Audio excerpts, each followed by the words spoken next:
নমস্কার, সকলকে অনেক অনেক শুভেচ্ছা, অভিনন্দন।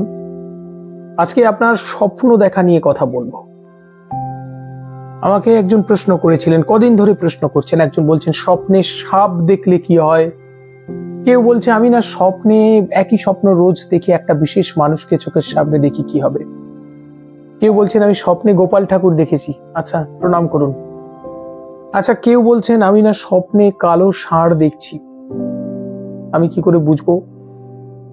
করে বুঝবো যে আমার সঙ্গে কি ঘটতে চলেছে বা আগামীতে কি হবে? আমার প্রচন্ড ভয় লাগছে।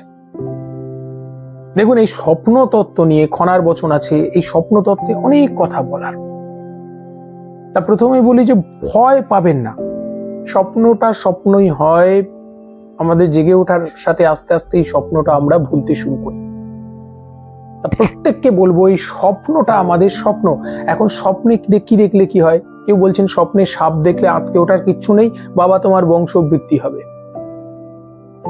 আবার বলছেন যে স্বপ্নে সাপ দেখলে এটা হয়। কেউ বলছেন স্বপ্নে যদি কালো ষাঁড় দেখেন তাহলে জানবেন মৃত্যু আসন্ন, আপনাকে যদি তাড়া করে। যমরাজের বাহন কালো ষাঁড়।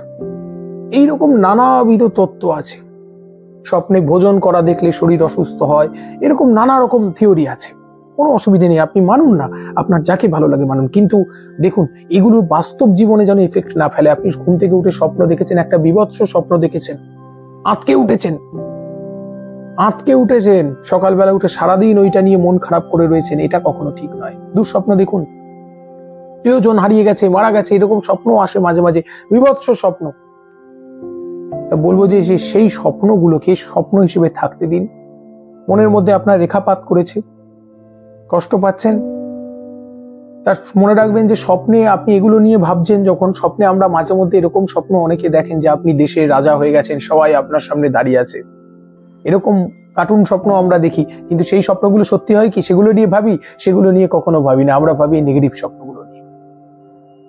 এই সুখ স্বপ্নগুলো নিয়ে ভাবুন, আর নেগেটিভ স্বপ্নগুলোকে বাদ দিন। আর মনের মধ্যে যে উদ্বিলন সৃষ্টি হয়েছে, ঈশ্বর, ভগবান, ঠাকুর, আপনি যাকে বিশ্বাস করেন, খোদা, আপনি যাকে বিশ্বাস করেন, তার সামনে গিয়ে হে প্রভু আমায় শক্তি দাও, আমার মন দুর্বল হয়ে পড়েছে, আমার জীবনে যেন এই খারাপগুলো না ঘটে, আমি যেন সঠিক পথে চলতে পারি। এই প্রে করার মধ্য দিয়ে আপনি শক্তি অর্জন করবেন। তাহলে জীবন দেখবেন আনন্দময়, মধুময় হয়ে গেছে, তাই না?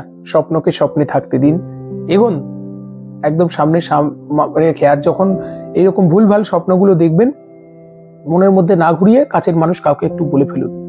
যত সময় যাবে মাথা থেকে স্বপ্ন অ্যালুট হবে।